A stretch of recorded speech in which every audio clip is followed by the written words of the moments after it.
Welcome back to my channel. কেমন আছো বন্ধুরা? আশা করি সবাই ভালো আছো। গোপালের ভালোবাসা নিয়ে আজকে একটা ছোট্ট মিনি ব্লগ শেয়ার করছি তোমাদের সাথে। তো গোপালকে এখন সেবা দেওয়া হয়েছে, দেখো গোপাল এখন জুস খাচ্ছে। দেখো, দেখেছো কত আদরের গোপুসোনা? 3টে গোপুসোনা বসে আছে। তো একটা আমাদের বাড়ির আর দেখো, দুটো এখন দিদির আমি এই বাড়ির। ভাত মাখাটা করবো। কেউ বলে ভাত মাখা, কেউ বলে টমেটো রাইস। আমি জানি না কে কি বলে, এটা ব্যাঙ্গালোরে আমি খেয়েছিলাম, তো আমি আজকে এটাই বানাবো। তাই তোমাদেরকে একটু দেখাচ্ছি যে কিভাবে বানালাম। তোমাদের যদি ভালো লাগে অবশ্যই বানিও। তো দেখো কি দিচ্ছি। আমি ওখানে নিয়েছি টমেটো, কারি পাতা। আমাদের গাছ ছিল অনেক বড়, কেটে দেওয়ার জন্য এখন গাছ ছোট ছোট, তো এখন কি করা যাবে, পাতা নেই, তো ওই ছোট কারি পাতা নিয়েছি। এই যে পেঁয়াজ নিয়েছি, এখানে দুটো ডিম নিয়েছি, আর এই যে দেওয়ার জন্য বাদাম নিয়েছি, আর এখানে নিয়েছি কাঁচা লঙ্কা আর শস্য, গোটা শস্য। তো চলো রান্না করি আর তোমাদেরকে দেখো। এই যে কড়াই বসিয়ে দিয়েছি, এবার গ্যাসটা জ্বালিয়ে দিলাম। এরপরে একটু কড়াইটা গরম হলে তার মধ্যে লঙ্কা আর শস্য ফোড়ন দেব।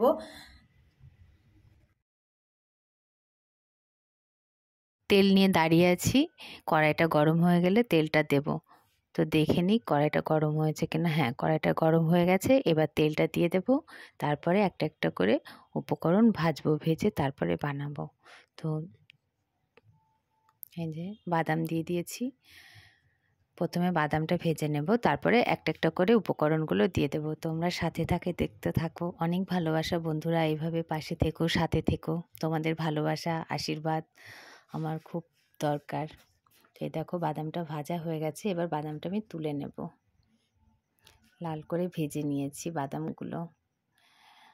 একা একা ভিডিও করা বুঝতেই পারছো, কিছু করার নেই। এইভাবেই হাতায় করে তুললাম। তো এরপরে তেলটা দিয়ে দিলাম। তেলটা কম হয়ে গেছিলো, তো আর একটু তেল দিয়ে গরমটা হলে এবার একটা একটা করে ফোড়ন দিয়ে দেব। প্রথমে দিয়ে দেব শস্য। এই দেখো, শস্যটা একটু ভাজা ভাজা হয়ে গেলে তারপরে আর পরেরটা দেব।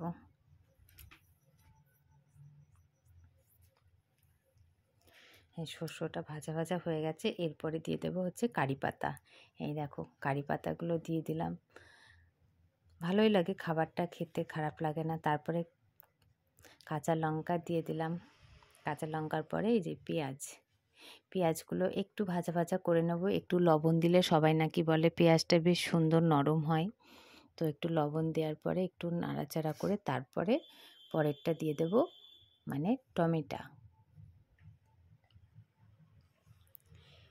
লবণ হলুদটা দেওয়ার পরে দিয়ে দেবো, দেখো এই যে নমক যাকে বলে, বুঝেছো বন্ধুরা?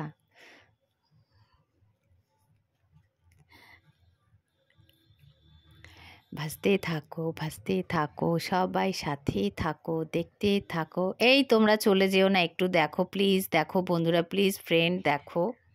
এবার টমেটোটা দিয়ে দেবো। দেখো, এই দেখো টমেটো নিয়ে চলে এসেছি। টমেটো দিতে দেরি হয়ে গেল, বুঝলে তো। বাজারে গেছিলাম টমেটো আনতে, ওখান থেকে গাছের থেকে নিয়ে এলাম, তো তাই একটু দেরি হলো। তো দেখো টমেটোটা দিয়ে দিলাম। টমেটোটা দেওয়ার পরে কি দেব দেখো, এই যে আবার ভাজতে থাকো। এই যে হয়ে গেছে ভাজা। এরপরে একটু হলুদ দিয়ে দেবো, কারণ ভাতটা একটু হলুদ হলুদ কালার হবে তো। আর যা কিছু মশলা এই সময়েই দিতে হয়, পরে দিলে পরে একটা কেমন একটা গন্ধ আসে। তো ভাজার সময় দিলেই খুব ভালো হয়। লবণ হলুদটা একবারে দিয়ে দিলে, লবণটা পরে দেওয়া যায়, কোনো সমস্যা হয় না, কিন্তু হলুদটা পরে একদমই দেওয়া যায় না, তাই একটু বেশি করে হলুদটা দিয়ে দিলাম। আর ডিমটা দিই, তার মাঝখানে একটু ডিমটা সুন্দর করে ভেজে নিই অন্য থালায়। ভেজে নেব। তো থালাটা বসিয়ে দিয়েছি, একটু গরম হতে দিয়েছি, আর এদিকে এটা ভাজাও হচ্ছে।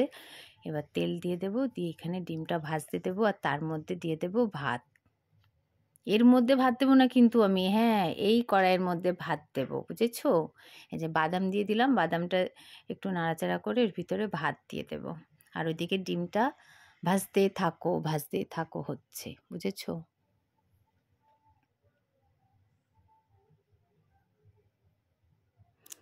ওই যে ওইদিকে তেলটা গরম হচ্ছে। এবার এর মধ্যে দিয়ে দিলাম এগ, বুঝেছো? যাকে বলে বাংলা ভাষায় মুরগির ডিম। এই যে এবার কড়াইয়ের মধ্যে ভাতটা দিয়ে দেব। দেখো এই যে কড়াইয়ের মধ্যে ভাতটা দেব, দিয়ে নাড়াচাড়া করতে হবে। অল্প অল্প করে দিয়ে দেব, তারপরে ভাতটা মাখা করব।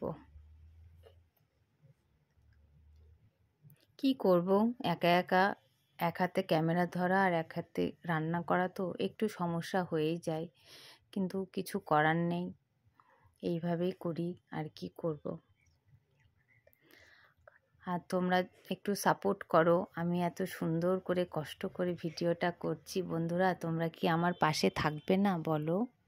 এই দেখো ভাতটা মাখা হচ্ছে আর এই পাশে ডিমটা ভাজা হচ্ছে। এই ডিমটা ভাজা হয়ে গেলে তারপরে ভাতে দিয়ে দেব। কেউ কেউ হয়তো পছন্দ করো না তোমরা ডিম ভাতে দেওয়া, আবার কেউ কেউ পছন্দ করো। যারা পছন্দ করো না তারা দেবে না, আর যাদের ভালো লাগে তারা দেবে, কিন্তু ডিমটা দিলেও ভালো লাগে খেতে, খাবারটা বেশ সুন্দর লাগে। তো আমি ওই জন্য ডিমটা দিয়েছি এর ভিতরে। এই দেখো অল্প দেব,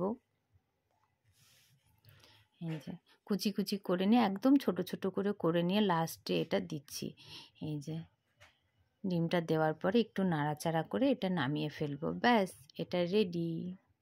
বানানো হয়ে গেছে খাবারটা। এই দেখো একটু ডেকোরেশন করেছি, ওপরে অল্প একটু ডিম দিয়েছি, আমার ভালো লাগে তো তাই আমি দিয়েছি। যার যার ভালো না লাগে ডিম দেবে না, অনেকে খায় অনেকে খায় না, যারা খাও না তারা দেবে না, আর যারা খাও অবশ্যই বানিয়ে দেখো। সকালে খাবারটা করলাম তোমরা তো দেখতে পেলে, এখন দুপুরে রান্না করব। তো বাঁধাকপি রান্না করবো ভাবছি, কতদূর হয় জানি না, চলো দেখো কি করি। তো দেখো তারপরে বাঁধাকপি নিয়ে বসে পড়েছি। বাঁধাকপিটা কাটার পরে এই যে মশলার জন্য আগে রেডি করে নিই। আদাটা গ্রেট করে নিয়েছি, এরপরে কাঁচা লঙ্কা, জিরে আর ধনে পাউডার নেব, তারপরে পুরোটা পেস্ট করব। পেস্ট করে তারপরে তোমাদের কাছে আসছি। এই যে এবার কড়াই নিয়ে নিয়েছি, কড়াইয়ের মধ্যে দেব সাদা তেল। অনেকে সরষের তেল দিয়ে করে, অনেকে সাদা তেল দিয়ে করে, তো আমার এই তেলটা খুব ভালো লাগে, এইটা দিয়ে আমি এই তেলটা দিয়ে রান্না করব। তো তেলটা গরম হয়ে গেছে, গরম হয়ে গেলে এর ভিতরে দেব আমি আলু। এই যে আলুটা ভাজবো, এই যে আলু দিয়ে দিচ্ছি।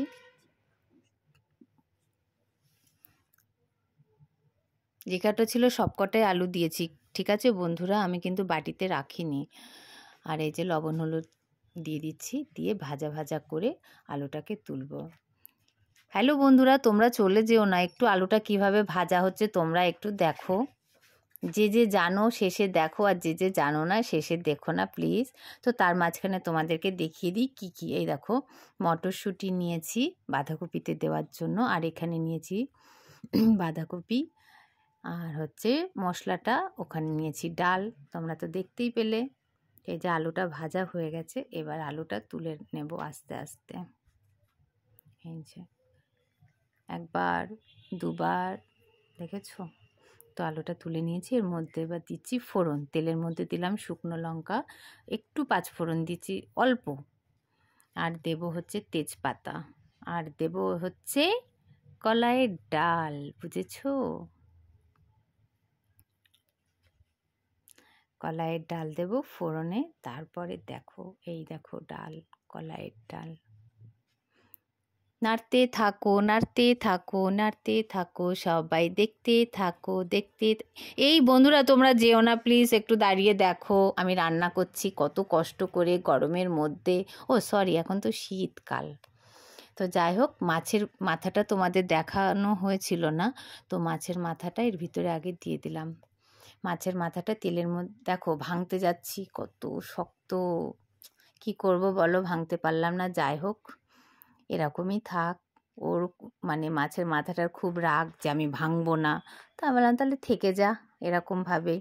তো তার মধ্যে দিয়ে দিলাম আলু, আলুটা আর মাছটা একসঙ্গে, আলু আর মাছ একসঙ্গে ভাজা করছি, একটু নাড়াচাড়া করে নেব, তারপরে মশলা দেব। তোমাদেরকে তো বলেই দিয়েছি কি কি মশলা দিয়েছি, তোমরা নিশ্চয়ই দেখতে পেয়েছো। আর অবশ্যই বলবে কেমন হয়েছে, আমার মতো করে রান্না করবে কিন্তু সবাই একটু। এই যে মশলা দিয়ে দিয়েছি, আর এরপরে দেব সেই যে বাটি ধোয়া জল, এই দেখো দেখেছো, বাটি ধোয়া জল দেব, দিয়ে তারপরে নাড়াচাড়া করব। এর ভিতরে লবণ, হলুদ আর চিনি দেব, আর দেব হচ্ছে মটরশুঁটিগুলোও দিয়ে দেব। এরপরে দেখো দেব লবণ আর হলুদ, এই যে হলুদ দিয়ে দিয়েছি। এই যে একটু নাড়াচাড়া করে এটাকে কষিয়ে নেব, একটু একটু কষা কষা হলে তারপরে ওই যে বাঁধাকপি ছাড়া তো হবে না, তাই বাঁধাকপিটাই দিতে হবে, আর কি করব। একটু চিনি দিয়ে দিই, একটু লবণ দিয়ে দিই, কি আর করা যাবে। এই যে চিনি দিয়ে দিলাম, চিনিটা দিয়ে একটু কষানো হবে। এরপরে লবণ, এই যে লবণ দিয়েছি।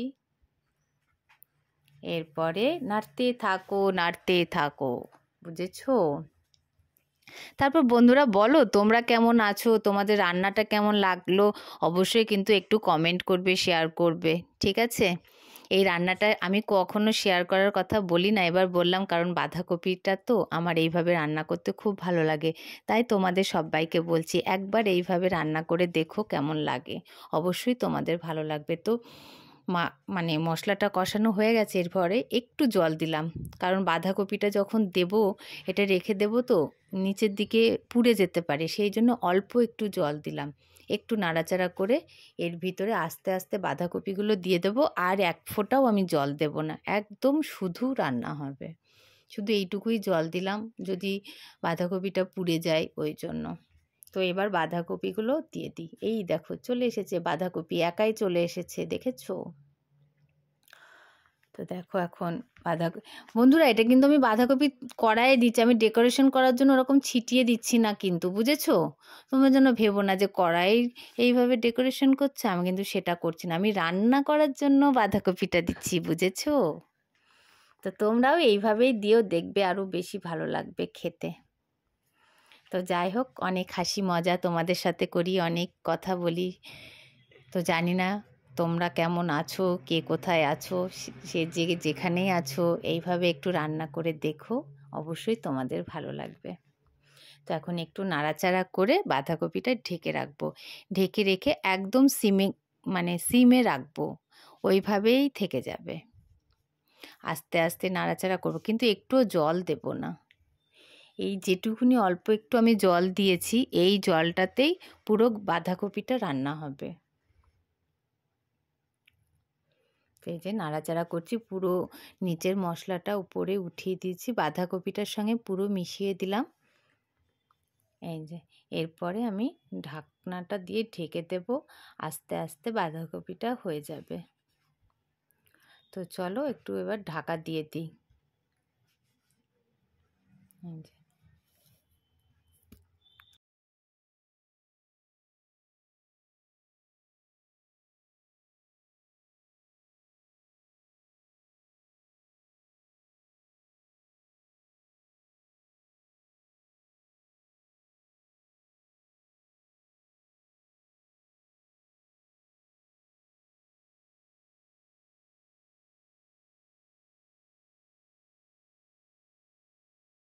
তো এবার ঢাকনাটা খুলে দেখি কতটা রেডি।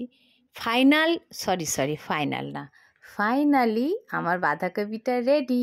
কেমন হয়েছে বলো কালারটা, আশা করি ভালো লাগবে।